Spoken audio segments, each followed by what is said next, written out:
Welcome back to our next episode of my YouTube channel, peeps. Dupree Facts Talk. Okay, today I'm going to speak about assets versus liability.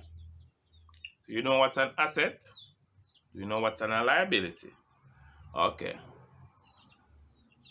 So I'm going to compare the two and then I'm going to speak about it some more. First, you know what's an asset? And you know what's a liability? An asset is anything that put money in your pocket. A liability, on the other hand, is anything that take money out of your pocket. Yeah. So anything can be an asset, and that same thing also can be a liability. Depends on how you use it. Okay. For instance, a job. You're making $1,000 a day from a job, but on that same job, you spend more than $1,000 a day. Then, right then and there, that job become a liability because you're spending more than you're making. Yeah, so that become a liability, and or it can be an asset. Let me show you, it can be or it can be an asset. That same job, you limit the amount of money you spend from traveling. Okay, so if you can get that bicycle to ride go to work, you save some money. You cook some food, bring with you, so you don't have to buy lunch or buy food every minute. Yeah, so you find a way or you can get to work without paying any fare and bring your food. So the only thing you buy is like probably juice or water. So out of that thousand that you would make a day, you would probably save you would probably spend like maybe $200 or $300. So you make back $700. Then that way it can be an asset. Yeah. So depending on how you use it, anything can be an asset and anything can be a liability. That same thing can be an asset, that same thing can be a liability. Asset, liability. Okay. Yes, I'm going to give you a next example here. Say a home, a complex apartment. So anywhere people you rent people place to where people come to live. Yeah, so if the repairs on that property is costing more than their rent is collecting, then right there, that's a liability right there.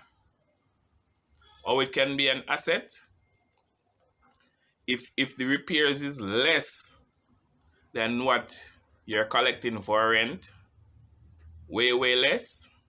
Say you're collecting say 50,000 per month,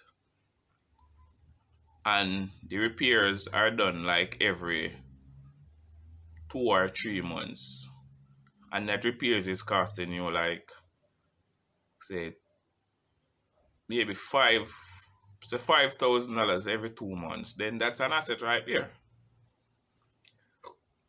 If it's costing more than that,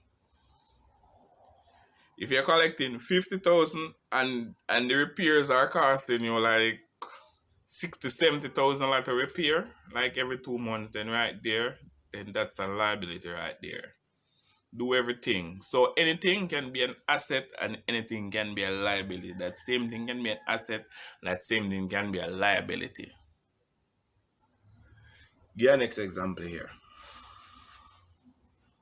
Yes, I'm gonna get more in depth thing what we should be teaching our children from a very young age and how they should be be taught about assets from a very young age. Okay, so a child have a bicycle. No, before they get the bicycle, they always bugging you about money. And then you buy them a bicycle and you say, okay, use this bicycle and make some money for yourself. And I say, how can I make money with this bicycle? Okay. You tell them, use this bicycle and sell rides to your friends. They sell rides to their friend, and the money that you make, you save that money. You save that money. And keep saving that money until you can afford to buy a next bicycle. When you buy that next bicycle, you can, now you have two bicycles. You can ride one and sell and use one to sell rides, so they can always have more money coming to them. With that mindset from a very young age, they will see that they have the power to earn money themselves, to keep money, and that will encourage them. And the bigger they get, they will see bigger and better opportunities in a way how to harness that asset making power and making money power. Yeah, and the last bit before I go,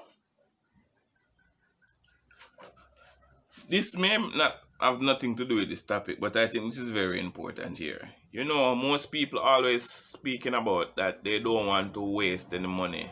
They get a lot of money, they don't want to waste any money. Like they just get their paycheck, they don't want to waste any money. Don't thinking about not wasting any money. Try to limit that waste of money. So when you put a limit on the wasting of money, say you just get a big lump sum and you just get your pay. You just get a pay of say $30,000. And you say you don't want to waste any money. You put a limit on how much money you're gonna waste. So you put a limit of say $5,000. So you're gonna waste. When that $5,000 is finished, you know that there's no more idle spending right there. Yeah. So don't try to eliminate idle spending or waste spending, whatever you want to call it.